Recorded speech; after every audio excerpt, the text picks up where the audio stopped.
जावेद अख्तरवान, आप देख रहे हैं गैबर न्यूज़ नेटवर्क। अटक में पाकिस्तान यूथ लीडरशिप इनिशिएटिव के तहत नर्सिंग कॉलेज अटक में एक पुरवकार तकरीब का इनेकाद किया गया। ये तकरीब ब्रिटिश कौंसिल की मावनत और कारवान एजुकेशन अबवाल के इश्तराक से मुनक़िद की गई। तकरीब के दौरान 193 तलबा को माहौलियाती इक़दाम, डिजिटल और आलमी शोहरत और क़यादत जैसे आम मौज़ूआत पर कामयाब तरबियत मुकम्मल करने पर सर्टिफिकेट्स दिए गए। तकरीब की मेहमान ख़ुसूसी डिप्टी डायरेक्टर माहौलियात अटक मैडम राबिया नौशीन थी। इस मौका पर principal university of education Attock professor doctor Abid Zia, principal college of nursing Attock Naveeda Iqbal, deputy director तल्लुकात आमा शहजाद न्याज खोखर, एग्जीक्यूटिव डायरेक्टर कारवान सैयद गफ़ार शाह और प्रोग्राम मैनेजर कारवान शहरियार भी मौजूद थे। स्टेज सेक्रेटरी के फ़राइज़ नर्सिंग कॉलेज की स्टूडेंट समिया हयात ने सरअंजाम दिए। तकरीब में तरबियत मुकम्मल करने वाले तलबा के तैयार करदा प्रोजेक्ट्स की नुमाइश भी की गई, जबकि बेहतरीन कारकर्दगी दिखाने वाले ग्रुप्स का ऐलान किया गया। तकरीब से खिताब करते हुए डिप्टी डायरेक्टर माहौलियात अटक मैडम राबिया नौशीन और प्रिंसिपल कॉलेज ऑफ नर्सिंग मोहतरमा नवीदा इकबाल और दीगर मुकर्रीन ने ब्रिटिश कौंसिल और कारवान की काविशों को सराहा। उन्होंने कहा कि माहौल को साफ़ सुथरा रखना वक्त की आम ज़रूरत है और इस सिलसिले में माशरे के हर फर्द को अपना मौसर किरदार अदा करना होगा। मुकम्मल रिपोर्ट देखें इस वीडियो में। चैनल को सब्सक्राइब, वीडियो को लाइक एंड शेयर ज़रूर करें। शुक्रिया। Great moment to witness all of you energetic and obviously the achievers. This event is to showcase the youngsters and young audience. So it's such a diverse institutes, different institutes are here, and you have contributed significantly towards environment, and your initiatives and efforts are really commendable.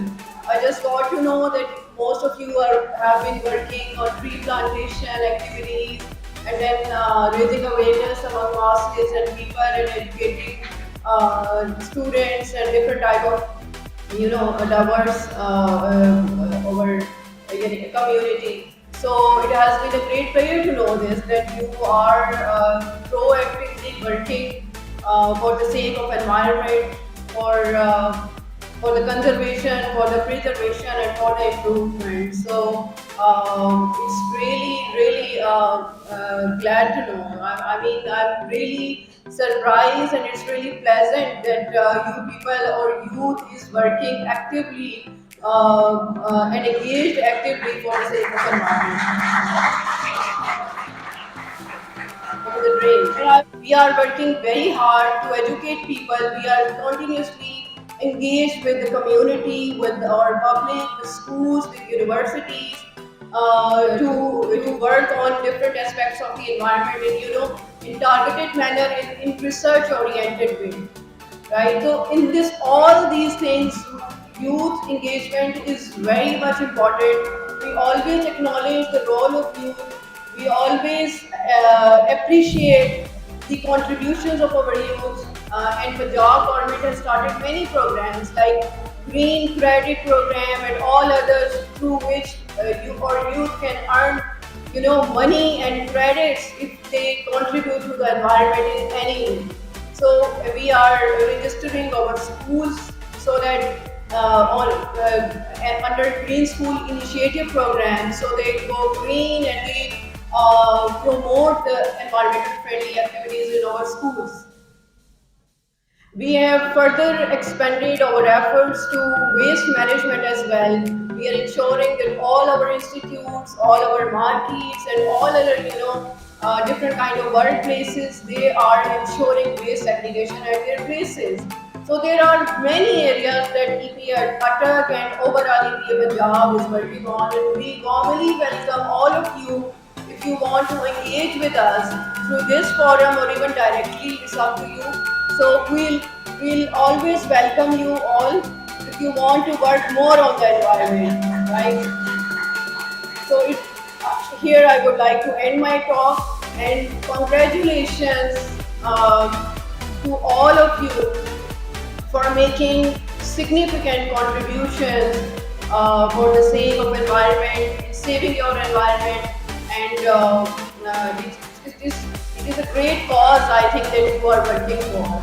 It is not only important, for this world, but also for the next world, where we will, go finally. That it is. These are like caring for trees, caring for environment is actually our obligation as Muslims as well.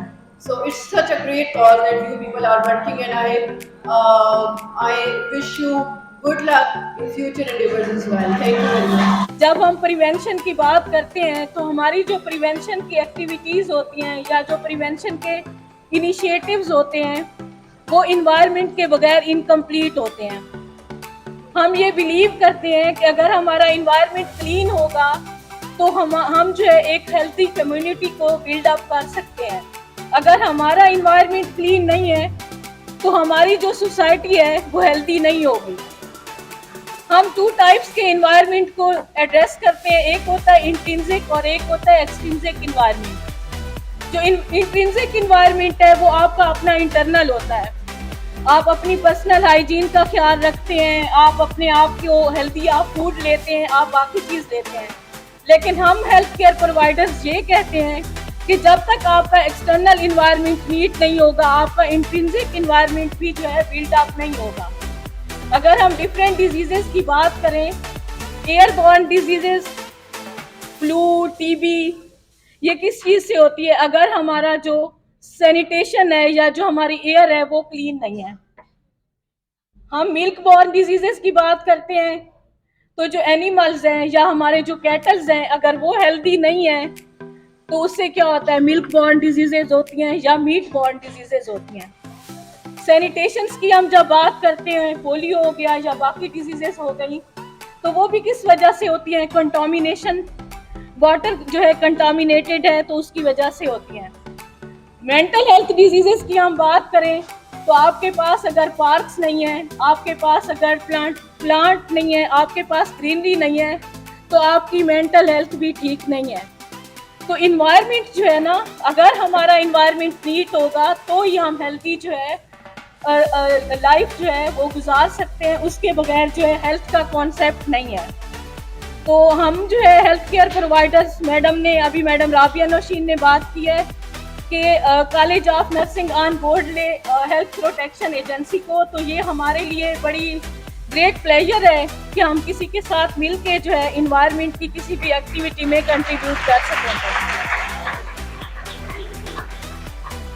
मैं, मेरी teachers और मेरे students always जो है ना prepare होते हैं इस तरह की एक्टिविटीज़ में पार्टिसिपेट करने के लिए, और खुली हद तक, सीरियसनेस की हद तक। ठीक है ना, हम इन चीज़ों को फन में लेते हैं, ना हम इन चीज़ों को जोक्स में लेते हैं, क्योंकि जब पेशेंट हमारे पास आता है, जब हमारे पास पेशेंट आता है बेड साइड पे, तो हमें उसकी ग्राउंड रियलिटीज़ का पता होता है कि पेशेंट कहाँ से सफ़र करके आया। पोलियो का मतलब है डिसेबिलिटी।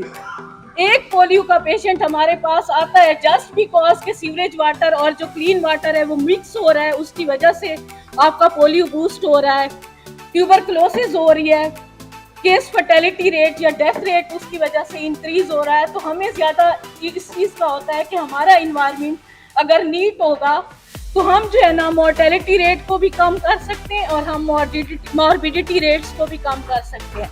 तो इन चीज़ों को हमें सीरियसनेस से लेना होगा, इसको फन के वे में नहीं लेना होगा। और यूथ है, यूथ को थोड़ा सा इसमें जो है ना अपना इंटरेस्ट दिखाना होगा। और जो बात हुई है, पहले भी एक बच्ची यहाँ पे बात करके गई है कि हमें चीज़ों को प्रैक्टिकल वे में लेना होगा। जो हम बुक्स में पढ़ चुके हैं, हमें उससे जो है उसके बियॉन्ड हमें जाना होगा और हमें प्रैक्टिकम एक्टिविटीज़ में जो है ना पार्टिसिपेट करना होगा। ये एक छोटा प्रोजेक्ट था ब्रिटिश काउंसिल का, लेकिन इसमें एक मैसेज दिया गया है कि जो प्रैक्टिकम है वो बहुत इंपॉर्टेंट है, चाहे माइनर लेवल पे ही सही। जो ये प्रोजेक्ट का इनका कंसेप्ट आया है तो वो बहुत अच्छा था, और मेरा ख्याल है, मैं इस चीज़ की होपफुल हूँ कि ब्रिटिश काउंसिल फर्दर इसको इन्हांस करते हुए इन प्रोजेक्ट्स को माइनर से मेजर की तरफ ले जाएगा। और हम ऑलवेज मैडम राबिया ने जो कहा है कि जो कोलैबोरेटिव एफर्ट्स हैं हम ऑलवेज उनको वेलकम करते हैं और होपफुली हमारी ये एक्सपेक्टेशंस हैं कि ये इस तरह की एक्टिविटीज़ फ्यूचर में भी कंटिन्यू रहेंगी। Thank you so much. सुन ले फिर हम लोगों की जब वहाँ पे हम लोग जब डिफरेंट क्लासरूम में एंटर हुए तो हमने देखा वो बच्चे इतने ज्यादा एक्साइटेड थे, इतने ज्यादा क्यूरियस थे, क्योंकि उनको पता था ये सारी चीजें, बट वो कहते थे आज तक उन्होंने कभी ऐसा सेशन अटेंड नहीं किया कि जहाँ पे इतना मीनिंगफुल तरीके से या इतना इंटरेक्टिव तरीके से इन चीजों को समझाया जाए या उन्हें बताया जाए। तो जब हम लोगों ने प्रॉपर उनको किया, हमारा सिर्फ काम था उनको अवेयरनेस देना, हमने हर लिहाज से उनको अवेयरनेस दी। हमारा जो पूरा ग्रुप था 10 मेंबर्स का, ये सारी आगे बैठी हुई है दोनों रोज में, इन्होंने बहुत अच्छे से काम किया, मतलब एक टीम वर्क जो होता है ना हमने वो बिल्ड किया। उससे मुझे एक और बात समझ आई कि लीडर ने सिर्फ आपको गाइड नहीं करना होता, बताना नहीं है, जो आपके पास डिफरेंट आइडियाज आ रहे हैं उनको भी सुनना है और उनको सपोर्ट करना है। क्योंकि एक ये बहुत अजीब सा हम लोगों ने सुना है कि बस अब जो लीडर हो गया है अब उसने ही अपनी चलानी है हर जगह, ऐसा नहीं होता। जब आप लोग टीम वर्क में काम करते हैं तो अपनी पूरी टीम को लेकर चलना होता है, आपको डिफरेंट आइडियाज सुनने होते हैं, फिर उनके जो आइडियाज आपको पसंद है उनके साथ काम करना होता है। जरूरी नहीं होता हर दफा लीडर ठीक बोले, कभी कभार आपको अपनी टीम मेंबर्स का भी सुनना पड़ता है। तो मेरी टीम बहुत ज्यादा कोऑपरेटिव थी, एक दफा तालियां बजाएंगी। आप लोग तालियां में भी बहुत कंजूस हैं वैसे। हम लोगों ने जब ये सारा सेशन कंप्लीट किया, वहां पे बच्चों को बताया, वहां पे जो इनफैक्ट टीचर्स थे उनका भी यही कहना था कि मतलब ये जो सेशंस हैं, ये जो प्रोग्राम है, ये होने चाहिए। क्यों होने चाहिए? क्योंकि बच्चों को इन्फॉर्मेशन बहुत है, लेकिन वो पता नहीं क्यों अमल दरामद नहीं करना चाहते। अब आप लोगों में से सबको पता है कि भाई कचरा नहीं फेंकना, फिर भी खा के फेंकेंगे यही रास्ते से गुजरते हुए। मतलब एक बेसिक सेंस होता है, क्योंकि अब यहाँ पे मोस्टली लोग जो बैठे हुए हैं वो 18+ होंगे। आप लोगों ने अब आगे यूथ को अगर मोटिवेट करना है तो सबसे पहले जरूरी है कि आप लोग ही वो काम ना करें। हमारा सबसे बड़ा अलमिया ये है कि इन्फॉर्मेशन सबके पास है, पता सबको है कि क्या क्या प्रॉब्लम है, हम लोग उसके ऊपर अमल नहीं करना चाहते। हमें ये पता होता है कि हमने कचरा नहीं फेंकना, उसको हम लोगों ने डस्टबिन में फेंकना है, बट फिर भी हम जहाँ बैठे हुए वहीं पे फेंक कर उठ जाएंगे। तो बेसिकली ब्रिटिश काउंसिल का जो प्रोग्राम था, उन्होंने यही इनिशिएटिव लिया था कि यूथ को मोटिवेट किया जाए कि वो इस चीज को ओवरकम करें, अवेयरनेस फैलाएं भी और खुद भी उसके ऊपर अमल करें। क्योंकि जब तक आप किसी चीज के ऊपर अमल दरामद नहीं करते, जितनी भी आपके पास नॉलेज है उसका कोई फायदा नहीं होता। बात समझ आई है या नहीं आई? एक एक्टिविटी करवा दूं अगर इजाजत देंगे आप लोग तो। बहुत छोटी सी है, बाय गॉड मजा आएगा। अच्छा एक मिनट मेरी भी सुन ले। मजा नहीं आया तो फिर मैं आगे नहीं बोलूंगी, मैं चली जाऊंगी। मजा आएगा, 1 मिनट सुन ले। हाँ, एक छोटी सी है, मेरी बात सुनिए। मैं आपको जैसे जो बोलूंगी आप लोगों ने जस्ट उसको फॉलो करना है और कुछ भी नहीं करना। बहुत मजा आएगा, बात तो सुने। लास्ट दो मिनट लूंगी, इससे ज्यादा नहीं लूंगी, ठीक है? 1 मिनट लूं? अच्छा मैं कोशिश करूंगी 1 मिनट ले लूं, ठीक है? आप जा सकते हैं, आप प्लीज चले जाएं, जो आपने काम करना है वो करें।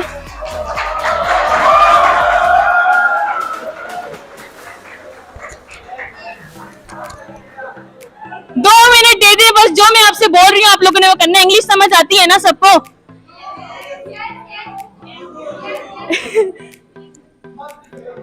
मातृ जबान में ही बोल रही हूँ, इंग्लिश में तो मैं आई नहीं हूँ, लेकिन एक्टिविटी के लिए चले कोशिश करते हैं। थोड़ा सा इंग्लिश, 2 लाइनें होंगी, आप लोगों ने जस्ट फॉलो करना है जो मैं आपको कह रही हूँ, ठीक है? Now just raise your hand like this, everyone please यार थोड़ा सा कोऑपरेट कर लें।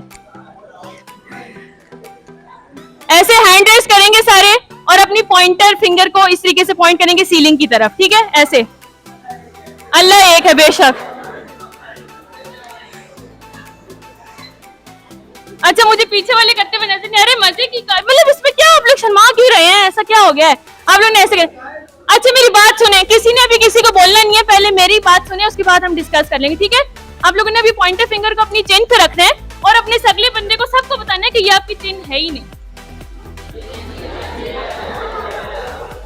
अच्छा आधे लोगों को तो समझ ही नहीं आई हुआ क्या? मेरी बात सुने, मैं फिर से बताती हूँ, मेरी बात सुनेंगे आप लोग, मेरी बात सुनेंगे। मैं बाइक के बगैर बोल रही हूँ, बहुत तेज बोलना पड़ रहा है, मेरी बात सुन ले। बेसिकली हुआ ये कि मैंने आप लोगों को कहा चिन पे अपनी उंगली रखने को, बट मैंने खुद चीक्स पे रखी। मेरी बात तो सुने, बहुत जल्दी उतावले हो रहे हैं आप लोग।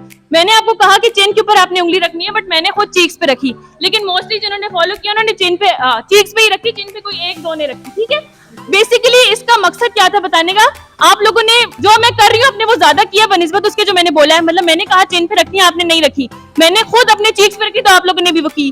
कहने से मुराद ये है कि आपके जो एक्शंस है वो हमेशा हमेशा आपके वर्ड से ज्यादा लाउडर होते हैं। यानी कि आपके पास जितनी मर्जी नॉलेज हो, जब तक आप उसके ऊपर अमल दरामद नहीं करेंगे, आपके वो वर्ड्स किसी काम के नहीं है।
नंबर 10 जिसकी लीडर है हमजा बीबी, वाटर कंजर्वेशन को परफॉर्म था।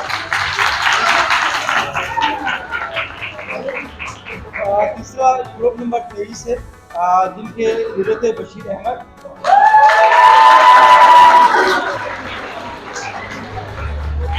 नंबर मैंने रेंडमली लिए हैं, ये इसमें कोई वो नहीं है कि फर्स्ट सेकंड थर्ड है, लेकिन आप सब लोगों ने जितने बच्चे हैं ये सब ने बहुत अच्छे मेहनत किए, बहुत मेहनत की। उम्मीद है कि आप इस तरह आगे भी मेहनत करते रहेंगे। बहुत शुक्रिया। नर्सिंग कॉलेज की इंतज़ामिया, एजुकेशन यूनिवर्सिटी, टेक्निकल कॉलेज और रिफा कॉलेज की इंतज़ामिया तमाम का शुक्रिया अदा करना चाहता हूँ कि उन्होंने हमारे साथ ताउन किया और अपने अपने ग्रुप्स, अपने यूथ जो है नॉमिनेट किए इस ट्रेनिंग के लिए और इस वायरस के लिए, यूथ लीडर एक्शन के लिए, और ख़ासकर नर्सिंग कॉलेज की इंतज़ामिया कि उन्होंने हमें यहाँ पे हाल सपोर्ट किया इस इवेंट के लिए, उसके अलावा भी आउट ऑफ फेयर बहुत ज़्यादा सपोर्ट किया। तो आप सब लोगों का बहुत बहुत शुक्रिया। कारवान की तरफ से मैं बस आखिरी इंतज़ाम आप सब को मैं फिर एक दफ़ा बहुत ज़्यादा शुक्रिया अदा करता हूँ कि आप लोगों ने इसमें शिरकत की, और ये जो हमने बेस्ट परफॉर्मेंस क्या किया है इस पर आप बर्दाश्त करने की ज़रूरत नहीं है। तो थोड़ी बहुत चीज़ें रहती थी वो हो सकता है कि आपके इंशाल्लाह उसको मज़ीद बेहतर करें। और जो आपके ये 3 ग्रुप्स हैं, आपके पास एक दफ़ा फिर रिफ्लेक्शन का टाइम है जो हम नेशनल लेवल पे आपको अगर प्लान हो जाए तो जो आपकी अगर आपके पास पिक्चर्स और वीडियो हैं जो मज़ीद हैं उसको आप इकट्ठे करें, उसको मज़ीद रिफाइन करें ताकि वहाँ पे प्रेजेंटेशन के दौरान आपको मसला ना हो। बहुत ज़्यादा शुक्रिया, बहुत शुक्रिया। देखते रहिए GNN।